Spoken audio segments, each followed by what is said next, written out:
Hello दोस्तों, आप सभी का स्वागत है एचपी स्टडीज़ में। My name is Keshav Katoch. तो आप सभी को पता है कि एचआरडीसी कंडक्टर की 10 दिसंबर की टेंटेटिव डेट फिक्स है और माना जा रहा है कि पेपर आपका जो है वो इसी डेट पे जो है वो आपका होगा। तो एचपी स्टडीज़ आपके लिए मल्टीपल क्वेश्चंस जो है वो लेकर आ रहे हैं, जो कि डिफरेंट डिफरेंट सेक्शन से होंगे, जिसमें Hindi, English, international, national, general knowledge और उसके साथ साथ IT tools, disaster management, first aid और उसके बाद मोटर व्हीकल एक्ट और पर्सनल हाइजीन, इनके ऊपर क्वेश्चंस जो है वो हम आपके लिए ला रहे हैं। इससे पहले भी हमने प्रॉपरली आपको एचआरटीसी की वेबसाइट पूरी बताई जहां से क्वेश्चंस आपको आ सकते हैं। तो आपने चैनल के साथ बने रहना है, चैनल को सब्सक्राइब कर लो और वीडियो को लाइक करना ना भूले, क्योंकि आज के जो सेशन है उसमें हम इंपॉर्टेंट क्वेश्चंस करेंगे जो कि आपके आईटी टूल से होंगे, फर्स्ट एड से होंगे, डिजास्टर मैनेजमेंट और मोटर व्हीकल एक्ट से होंगे, जो कि एचआरटीसी कंडक्टर के लेवल के होंगे। अगर आप मोटर व्हीकल एक्ट को पढ़ने जाएंगे तो ये बहुत एक डीप आपको एक्ट जो है वो पढ़ना पड़ता है, बट आपको पेपर के हिसाब से जो है वो पढ़ना है। तो इन क्वेश्चंस को अटेम्प्ट करना है आपने, ठीक है। ये वीडियो रिकॉर्डिंग में लाइव नहीं है, बट क्वेश्चंस को आपने साथ साथ में अटेम्प्ट करना है और इन क्वेश्चंस को मत भूलना, क्योंकि पेपर में यहां से भी कभी भी क्वेश्चन आपका जो है वो बन सकता है। तो पूरी वीडियो आपने देखनी है, ठीक है। उससे पहले हमारे डिफरेंट कोर्सेज जो ऑनलाइन कोर्सेज हैं, ये आपको एचपी एलाइड और NT, HP sub inspector, HP TGT arts, non medical, HTC conductor, Himachal GK का special batch, HP patwari, constable, HP JBT, high court clerk, ये भी एग्जाम आपका आने वाला है, एचपी जो I T and forest guard, ये सभी एग्जामिनेशन जो है फॉरेस्ट गार्ड की 100 पोस्ट आपकी आ सकती हैं। टीजीटी आर्ट्स और टीजीटी नॉन मेडिकल की आपकी पोस्ट आ सकती है। जेबीटी कमीशन की आपकी जो है वो पोस्ट जो है वो आ सकती है, और पटवारी की आ सकती है, सब इंस्पेक्टर की, एलाइड। ये सभी एग्जाम जो है जिनके ऊपर कोई केसेस नहीं थे, उनके पेपर जो है वो फटाफट जो है वो आ सकते हैं। तो आपने अभी तैयारी जो है वो अपनी कर लेनी है। निम्बस करियर से आपको आपने डाउनलोड करना है, या फिर 7814846248 पे कॉल करके आपकी कोई भी इंक्वायरी है इन कोर्सेज से रिलेटेड आप हमसे जो है वो पूछ सकते हैं, ठीक है। तो चलिए बढ़ते हैं सेशन की ओर। सबसे पहले हम देखेंगे कि what is the first step in providing first aid. देखो, फर्स्ट एड से आपको क्वेश्चंस आने ही आने हैं। To assess the scene for safety, apply direct pressure to the wound, perform rescue breaks या एलिवेट द इंजर्ड लिम्ब। तो प्राथमिक चिकित्सा प्रदान करने में पहला कदम जो है वो क्या होता है, जल्दी बताएं। सुरक्षा के लिए घटनास्थल का आंकलन करें, या घाव पर सीधा दबाव डालें, बचाव सांस लें, या घाट अंग को ऊपर उठाएं, घायल अंग को ऊपर उठाएं। तो जल्दी बताएं आंसर क्या होगा। आंसर्स आपको पता होनी चाहिए। जब आप फर्स्ट एड देते हैं तो सबसे पहले आप क्या करेंगे, आप असेस करेंगे the scene for the safety, सुरक्षा के लिए घटनास्थल का आंकलन जो है वो आप करेंगे। यहाँ पे सबसे पहले आप फर्स्ट एड में यही चीज देखेंगे। जब आप एचआरटीसी कंडक्टर लग रहे हैं तो आपको फर्स्ट एड भी पता होनी चाहिए, क्योंकि कभी भी कोई भी दुर्घटना हो सकती है, तो उसमें आप ही का काम जो है वो सबसे ज्यादा जो है वो यहाँ पे रहेगा ही रहेगा, ठीक है ना। चलिए नेक्स्ट क्वेश्चन देखते हैं। नेक्स्ट क्वेश्चन पूछता है कि what is the recommended compression to breath ratio for CPR in adults. ठीक है, आप मुझे कमेंट सेक्शन में बताएंगे कि सीपीआर की फुल फॉर्म क्या होती है। क्या पता आपको यहीं से क्वेश्चन जो है वो पूछ लिया जाए। मेरे सेशन में हमेशा मैं आपको बताता हूं कि डिफरेंट क्वेश्चन मैं आपको बताता हूं, उस क्वेश्चन के अंदर भी क्वेश्चन होता है, ठीक है। तो बताइए भाई, सीपीआर जो आप देते हो, वो जो कंप्रेशन टू ब्रेथ देते हो, रेशियो क्या है उसका। 5 compression to 1 breath, 15 compression to 2 breaths, 30 compression to 2 breaths, या 30 कंप्रेशन टू 5 ब्रेथ्स। एक सांस के लिए 5 संपीड़न, या 2 सांसों के लिए 15 दबाव, या 2 सांसों के लिए 30 दबाव, या फिर 5 सांसों के लिए 30 दबाव। जल्दी बताएंगे, फटाफट आंसर्स आप सभी ने देने हैं। क्वेश्चन को समझना है कि हाँ भाई यार क्या क्वेश्चन पूछे, और ऐसे यही तो फर्स्ट एड है, यहीं से तो क्वेश्चन आपके बनेंगे। तो आंसर क्या बनेगा आपका, 30 कंप्रेशन टू 2 ब्रेथ्स आपको जो है यहाँ पे राइट आंसर जो है वो आपका बनेगा। चलिए नेक्स्ट क्वेश्चन का आंसर देंगे। What is the first thing you should do when someone is choking. अगर किसी को चोक, जैसे गले में कोई चीज अटक जाती है, या फिर आप मान के चलिए कोई बच्चा है उसने सिक्का मुंह में डाला है तो एकदम से गले में अटक जाता है, तो तब आप क्या करेंगे। Perform back blows, begin CPR, perform abdominal thrust, हेब्लिक मैन्यूवर, या offer them water to drink. पीठ पर वॉर करना, सीपीआर शुरू करना, पेट पर जोर लगाना, या फिर उन्हें पीने के लिए पानी देना। क्या करेंगे आप जब आप किसी के गले में, आपके भी गले में अटक जाए, या फिर आपको पता होना चाहिए कि क्या करना चाहिए, आप किसी को गाइड भी कर सकते हैं। तो सबसे पहले आप क्या करेंगे, परफॉर्म द ब्लैक ब्लोज, जो आप देते हैं ना, छाती पीटते हैं उसकी, है ना, या फिर उसको पंप करते हैं पीछे से, उसको दबाते ताकि वो बाहर निकल जाए, तो वो होता है आपका परफॉर्म बैक ब्लोज जो है। तो यहाँ पे आंसर जो है वो आपका ए जो है वो यहाँ पे राइट आंसर जो है वो बनेगा। नेक्स्ट क्वेश्चन है, what is the first step in caring for a burn. जब किसी को आग लग जाए या फिर बर्न हो जाए तो सबसे पहले आप क्या चीज करेंगे। अप्लाई ए कोल्ड कंप्रेस और immerse the burn in cool water, pop any blisters that have formed, apply ointment on butter to the burn, cover the burn loosely with a sterling dressing। तो बताइए जले की देखभाल में पहला कदम क्या आप उठाएंगे। जल्दी फटाफट आंसर करना है आप सभी ने। ए, बी, सी और डी रिकॉर्डिंग सेशन है, आपको पता है, बट इसमें भी आपने जो है वो क्वेश्चंस कॉपी पे लिखना है यार इसका आंसर क्या होगा, क्योंकि अगर आप सीरियस हैं तो इस सेशन को पूरा लगाएंगे आप। तो आंसर क्या बनेगा, apply A cold compressor immerse the burn in A cool water, मतलब जले हुए स्थान पर ठंडा सेक लगाएं या ठंडे पानी में डुबोएं, जिसकी वजह से आप जो है वो ठीक जो है वो हो सकते हैं वुंड्स आपके, ठीक है। Now what is the correct technique for administering CPR to an infant. Infant जब यहां पे बोला जाता है तो बोला जाता है कि एक शिशु को जब आपने सीपीआर देनी है तो आप क्या करेंगे, बताइए। Use only chest compression without rescue breaths, perform rescue breath without chest compression, perform chest compression with 2 fingers in the center of the chest, perform chest compression with the heel of one hand on the center of the chest। बचाव सांसों के बिना केवल छाती को दबाने का प्रयोग करें, छाती पर दबाव डालें बिना बचाव सांस लें, या छाती के केंद्र में 2 उंगलियों से छाती को दबाएं, या फिर छाती के केंद्र में एक हाथ की एड़ी से छाती को दबाएं। बताइए एक शिशु को, यहाँ पे एक नॉर्मल मैन की बात नहीं हो रही है, यहाँ पे शिशु की बात हो रही है, तो ध्यान से देखिए भी क्या बात होगी। तो आंसर जो होगा वो होगा छाती के केंद्र में 2 उंगली, शिशु है, छोटा है, उसकी जो रिब्स होंगी वो कमजोर होंगी, अगर आप जोर से दबाएंगे वो टूट भी सकती है। तो जैसे एक नॉर्मल मैन को देते हो वैसे नहीं होगा, 2 उंगलियों से उसको दबा के ध्यान से आप जो है वो उसको पंप जो है वो करेंगे। तो आंसर जो है वो सी यहाँ पे जो है वो राइट आंसर जो है वो आपका बनेगा। चलिए नेक्स्ट क्वेश्चन आपका यहाँ पे बताइए, what should you do if someone is having a diabetic emergency and is conscious. बताइए यदि किसी को मधुमेह की आपात स्थिति है और वह सचेत है तो आपकी क्या करना चाहिए। ऑफर देम शुगरी फूड और drink to raise their blood sugar level, have them lie down और elevate their legs, administer insulin if available even if you are unsure of the dosage, help them find a comfortable position and monitor their condition closely। तो बताइए भाई किसी को diabetic emergency है and is conscious है, तो बताइए क्या आंसर होगा यहाँ पे। बताइए तो आंसर होगा ऑफर देम शुगरी फूड और drink to raise their blood sugar level, यहाँ पे बात यहाँ पे की जाएगी, ठीक है। चलिए नेक्स्ट क्वेश्चन बताइए, in which city the National Institute for Disaster Management is situated. Disaster management जो है सेंटर जो है वो कहाँ पे स्थित है, जल्दी बताइए। अभी आपको नितिन सर ने जो है वो आपके इंपॉर्टेंट क्वेश्चन जो हैं वो डिजास्टर मैनेजमेंट के ऊपर आपको करवाए थे, उसको लगाना है पेपर में, 1 या 2 क्वेश्चन भी आगे वहां से, तो आपके लिए बहुत फायदा होगा उसका। तो यहाँ पे आंसर पूछे, देखो एनडीएमए आप सभी ने सुना हुआ है, नेशनल डिजास्टर मैनेजमेंट जो है ये 2005 एनडीएमए एक्ट आया था, उसके बाद एनडीआरएफ जो है वो 1 साल बाद आपको 2006 में जो बना था, और एनडीएमए का हमेशा चेयरमैन जो है वो हमेशा कौन होंगे, पीएम जो है वो होते हैं। बट ध्यान रखना एनडीआरएफ जो है वो मिनिस्ट्री ऑफ होम अफेयर्स के अंडर जो है वो आती है। सेशन जैसा आपको चाहिए पेपर के लिए वैसा सेशन आपका है ये। तो आंसर यहाँ पे क्या आएगा, न्यू दिल्ली जो है वो यहाँ पे राइट आंसर जो है वो आपका बनेगा यहाँ पे, ठीक है। चलिए नेक्स्ट क्वेश्चन का आंसर देखेंगे, which wave of an earthquake is produced by rolling effect along the earthquake surface. आप सभी को पता है कि भूकंप जब आता है तो भूकंप पे तरंगे आपकी होती है, जैसे अभी आपने देखा होगा कि 800 तक जो है एक दिन में 24 आवर्स में 800 अर्थक्वेक जो है वो आपके आइसलैंड में आए, और वैसे अभी आपने नेपाल वगैरह में भी देखे होंगे। तो बताइए भाई क्या होगा, L wave, P wave, S wave या नन ऑफ द। कौन सी वेव है जो एक रोलिंग इफेक्ट जो है वो डालती, 3 वेव्स होती हैं, भूकंपीय तरंगे आपकी होती हैं, वो 3 भूकंपीय तरंगे जो हैं वो आपकी एक पी वेव होती है, एक एस वेव होती है, और एक आपकी लॉन्ग वेव या लव वेव भी उसको जो है वो बोलते हैं, जल्दी बताएं। तो आंसर होगा आपका एस वेव जो है वो यहाँ पे राइट आंसर जो है वो आपका बनेगा। चलिए international day of natural disaster reduction is celebrated on. बताए कौन से तारीख को international day of disaster reduction होता है, जून 15, मार्च 5, अक्टूबर 13 या सितंबर 13। क्या आंसर होगा यहाँ पे फटाफट बताएंगे। देखो यहाँ पे आप कमेंट सेक्शन जब वीडियो खत्म हो जाएगी उसके बाद भी आंसर्स जो है वो अपने बता सकते हैं, कोई अगर डाउट है तो वहां पे आप पूछ सकते हैं। और इसका पूरा पीडीएफ जो है वो आपको हमारे टेलीग्राम चैनल पे मिल जाएगा, टेलीग्राम चैनल का लिंक जो है वो डिस्क्रिप्शन में दिया हुआ है, व्हाट्सएप ग्रुप भी है, आप इनको ज्वाइन कीजिए, व्हाट्सएप चैनल भी है हमारा, इन सभी पे इंफॉर्मेशन मिलती है, उसको रखें अपने पास, ठीक है। कई बच्चे लेफ्ट कर देते हैं कि देखो इंफॉर्मेशन तो आएगी वहां पे, ठीक है।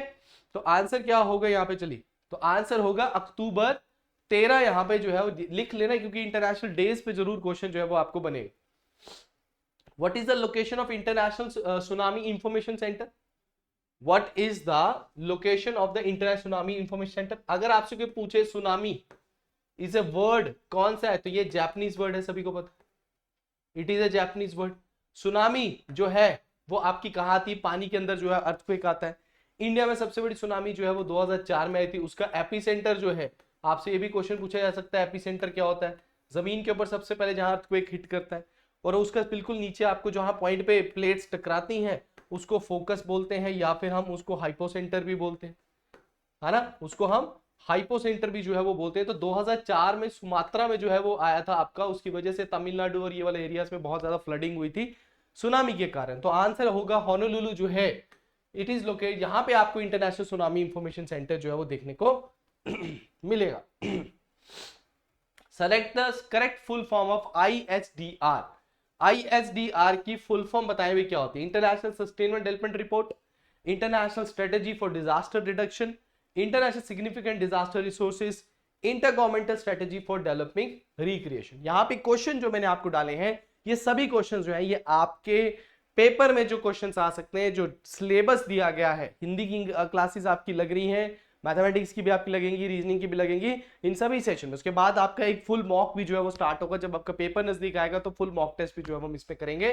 तो आंसर होगा international strategy for disaster reduction जो है वो यहाँ पे राइट आंसर बनेगा। चलिए नेक्स्ट क्वेश्चन है, who release the first disaster management plan of India. India का पहला डिजास्टर मैनेजमेंट प्लान कौन से प्राइम मिनिस्टर के तौर पे हुआ था? कौन से प्राइम मिनिस्टर थे? HD देवेगौड़ा, अटल बिहारी वाजपेयी, मनमोहन सिंह या श्री नरेंद्र मोदी जी? बताइए भाई जल्दी। All three are the main prime ministers of India.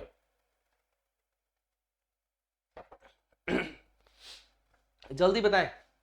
तो आंसर होगा आपका नरेंद्र मोदी जो है वो यहां पे राइट आंसर जो है वो बनेगा। चलिए, among the following which one is not a public service vehicle. अब आपको थोड़ा मोटर व्हीकल एक्ट से भी क्वेश्चन जो है वो आपको बताए जाएंगे, यहाँ पे पूछे जाएंगे आपसे, तो आपने आंसर जो है वो सभी ने करना है यहाँ पे। तो among the following which one is a public service vehicle, stage carriage, education institution बस, कॉन्ट्रैक्ट कैरेज या मैक्सी कैब? कौन सी है? यहाँ पे हम डायरेक्ट क्वेश्चन आंसर करेंगे, ज्यादा एक्सप्लेनेशन नहीं है मैं इसमें करूंगा, पर थोड़ा थोड़ा आपको जरूर बताता जाऊंगा। तो बताएं आंसर क्या हो। सो एजुकेशन इंस्टीट्यूशन बस जो होती है, it is not a public service vehicle जो है वो आपका इसमें कंसीडर जो है वो किया जाता है। पब्लिक सर्विस के लिए सिर्फ कुछ एक पर्टिकुलर काम के लिए जो है वो इसको किया जाता है। चलिए नेक्स्ट क्वेश्चन है, when did the motor vehicle act 1988 come into force. अब ये तो आप बोलोगे सर 1988 में ही आया होगा, बट मैं यहाँ पे डेट आपसे पूछ रहा हूँ कि वो कौन सी डेट को जो है वो आपका मोटर व्हीकल, अभी इसमें अमेंडमेंट्स भी हुए हैं, 2022 में भी इसमें अमेंडमेंट हुए।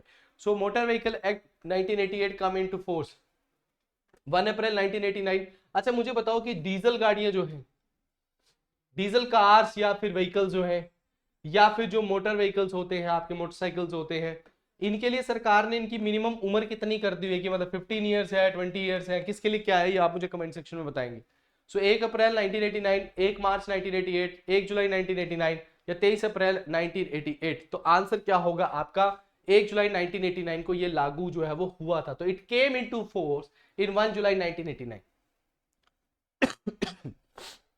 एक्ट आपका कब आया?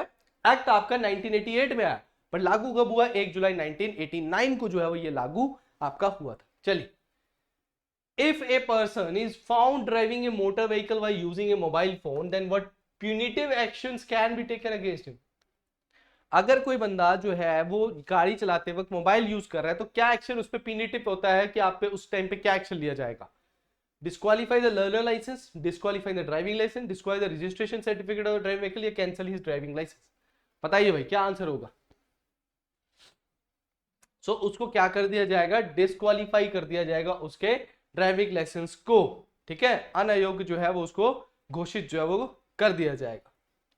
चलिए next question, validity of temporary registration is not exceeding. आप जब कोई गाड़ी लेते हैं तो उसमें क्या होता है कि आपको टेम्परेरी नंबर मिलता है, वो टेम्परेरी नंबर आप कब तक रख सकते हैं, मतलब विद इन कितने मंथ तक आपको या डेज के अंदर जो है वो आपको वो टेम्परेरी नंबर हटा के नया परमानेंट नंबर लेना होता है? 2 मंथ्स, 1 मंथ, 15 डेज या 10 डेज? सिंपल आंसर है यार, फटाफट आंसर बताएंगे सभी। तो आंसर होगा 1 मंथ। 1 मंथ आपके पास टाइम होता है, उसके बाद आपको नया नंबर लेना होगा, आपका चलान जो है वो पक्का होगा। लेकिन among the following which is the function of regional transport authority. जो रीजनल ट्रांसपोर्ट अथॉरिटी होती है आपके एरिया की, उसका क्या काम होता है? Grant of stage carriage permits, grant of contract carriage permits, grant of private service vehicle permits, all of the. Stage carriage permit का अनुदान करना, कॉन्ट्रैक्ट कैरिज परमिट का अनुदान करना, निजी सेवा वाहन का प्रयोग करना, या सभी में से सभी के सभी जो है इसमें है। तो क्या काम होता है आपका रोड ट्रांसपोर्ट अथॉरिटी के, ये सारे तीनों के तीनों काम होते हैं। तो आंसर होगा ऑल ऑफ द अबव जो है वो यहाँ पे राइट आंसर जो है वो आपका बनेगा। ठीक है, चलो भाई नेक्स्ट क्वेश्चन का आंसर करते हैं। What is the minimum number of states for getting tourist permit? अगर आप गाड़ी चला रहे हैं तो उसके लिए आपको टूरिस्ट परमिट जो है वो कितनी स्टेट तक का मिलता है? 3 का, 4 का, 5 का, या नन ऑफ द अबव? ज्यादा से ज्यादा, सबसे ज्यादा आपको कितने स्टेट्स का टूरिस्ट परमिट मिलेगा? तो आंसर होगा आपका 3। यहाँ पे मिनिमम, ज्यादातर नहीं सॉरी, यहाँ पे मिनिमम जो है वो नंबर बोला गया है। मिनिमम आपको 3 जो है वो परमिट जो है वो मिलता है टूरिस्ट परमिट के अंदर। ठीक है, चलिए। What is the term for imprisonment if a person while driving a motor vehicle is under the influence of a drug? अगर आप ड्रग्स के साथ अगर आप गाड़ी चला रहे हैं, दारू पी के गाड़ी चला रहे हैं, तो कितने साल की सजा जो है वो इंप्रिजमेंट आपको होगी? 1 ईयर, 6 मंथ, 3 मंथ या 1 मंथ? तो आंसर जो है वो आपका क्या होगा? दैट इज 6 मंथ्स की जो है वो आपको सजा जो है वो यहाँ पे हो जाएगी। ठीक है, तो गाड़ी तो दारू पी के ड्रग्स करके तो वैसे नहीं चलानी चाहिए आपको। अपने आप को तो नुकसान करेंगे, किसी और को भी जो है वो नुकसान जरूर करेंगे आप। Who is the head of the motor vehicle department? Motor vehicle department का हेड कौन होता है? जल्दी बताएं। Transport minister, transport commissioner, transport secretary या एडिशनल ट्रांसपोर्ट कमिश्नर? कौन होगा आपका मोटर व्हीकल एक्ट का जो हेड होता है? तो आंसर होगा ट्रांसपोर्ट कमिश्नर जो है वो यहाँ पे राइट आंसर जो है वो आपका बनेगा। ठीक है, यहाँ पे आप इन क्वेश्चंस को करो और देखो कि भाई किस तरीके के क्वेश्चन जो है वो आपको बन रहे हैं इससे। ठीक है, What is the minimum size of the plate for the display of registration mark on the light motor vehicle? Light motor vehicle में जो आपका मिनिमम साइज होता है, जो आपकी रजिस्ट्रेशन मार्क जो होता है, डिस्प्ले प्लेट जो आपकी होती है, what is the minimum size of plate for the display of registration mark on A light motor vehicle? 340 into 200 mm, 440 into 200 mm, 340 into 300 mm या 440 into 300 mm? क्या आंसर होगा यहाँ पे? तो आंसर होगा आपका that is a is the right answer. यहाँ पे आपका होगा 340 into 200 mm जो है वो यहाँ पे राइट आंसर बनेगा। चलिए नेक्स्ट क्वेश्चन का आंसर बताइए। Within which period shall a person produce a pollution certificate if an inspector of motor vehicle demanded to do so? यदि कोई मोटर व्हीकल मांग करता है कि तो उसे किस अवधि के भीतर प्रदूषण प्रमाण पत्र प्रस्तुत करना होगा? तो 3, 5 या 7 या 14 दिन? अगर मांगता है भाई प्रदूषण आपका दिखाइए, तो कितने दिन तक आपको दिखाने की अनुमति जो है वो होती है? तो वो होती है आपकी 5 दिन जो है वो यहाँ पे राइट आंसर जो है वो आपका बनेगा। ठीक है, चलिए। What is the fee for the issue of medical certificate? जब आप एक मेडिकल सर्टिफिकेट बनाते हैं तो उसकी ड्राइविंग लाइसेंस लेने के लिए मेडिकल सर्टिफिकेट बनाते हैं तो उसकी फीस कितनी होती है? 100 रुपए, 75, 50 या 25? बताइए क्या आंसर होगा? तो आंसर होगा यहाँ पे 25 रुपए जो है वो यहाँ पे राइट आंसर जो है वो आपका बने।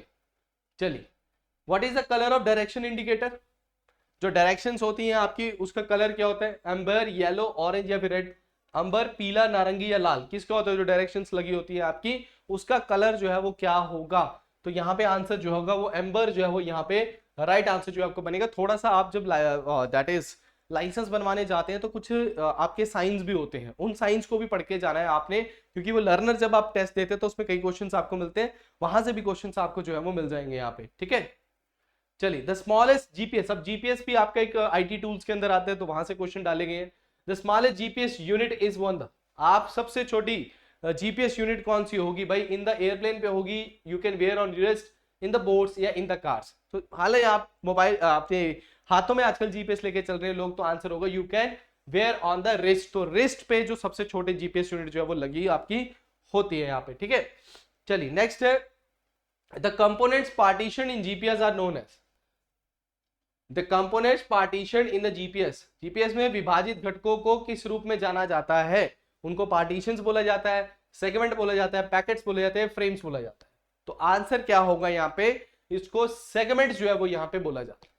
क्या बोला जाता है यहाँ पे? सेगमेंट्स जो है वो यहाँ पे इसको बोला जाता है। चलिए नेक्स्ट है जीएनएस, ग्लोबल नेविगेशन सिस्टम जो है, सैटेलाइट सिस्टम, इसको इनमें से कौन सा जो है वो आपका जीएनएस सिस्टम नहीं है? मतलब है, मतलब यहाँ पे ये पूछा हुआ है कौन सा है इसमें। ठीक है, तो ग्लोबल नेविगेशन सैटेलाइट सिस्टम जो है, जिसको आप जीपीएस भी बोल सकते हो या फिर नेविगेशन सिस्टम बोल सकते हो, तो ग्लोनस, जीपीएस, गलीलियो। ग्लोनस आप सभी को पता है किसका है? रशिया का है। जीपीएस किसका है? यूएसए का है। गलीलियो किसका है? यूरोपियन यूनियन का है। तो ऑल ऑफ द अबव यहाँ पे राइट आंसर जो है वो आपका बनेगा। चलिए नेक्स्ट क्वेश्चन का आंसर बताइए। The satellites mean for GPS orbits in, तो सैटेलाइट जो है जो कि जीपीएस बनाती है, जैसे इंडिया का अगर आप देखोगे तो IRNSS, ये ध्यान में रखना, इससे क्वेश्चन आपको पूछा जा सकता है। Indian regional navigation satellite system, Indian regional navigation, regional navigation satellite system. So Indian regional navigation satellite system जो है ये RNSS की फुल फॉर्म है, ठीक है ना। ये किसकी, RNSS, यही आके जाके आपका क्या बनता है, नेविक। तो नेविक की फुल फॉर्म क्या है ये मैं आगे आपको क्वेश्चन में जो है वो बताऊंगा। So medium earth orbit, geosynchronous orbit, geostationary equilateral orbit, ये लो अर्थ ऑर्बिट। किस में आपको कौन से ऑर्बिट में होगा, तो आपका आएगा मीडियम अर्थ ऑर्बिट पे जो है वो आपको देखने को मिलेंगे जीपीएस सैटेलाइट, ठीक है। मुझे कमेंट में बताओ कि IRNSS टोटल कितनी सैटेलाइट है, ये आपने मुझे कमेंट सेक्शन में बताना है।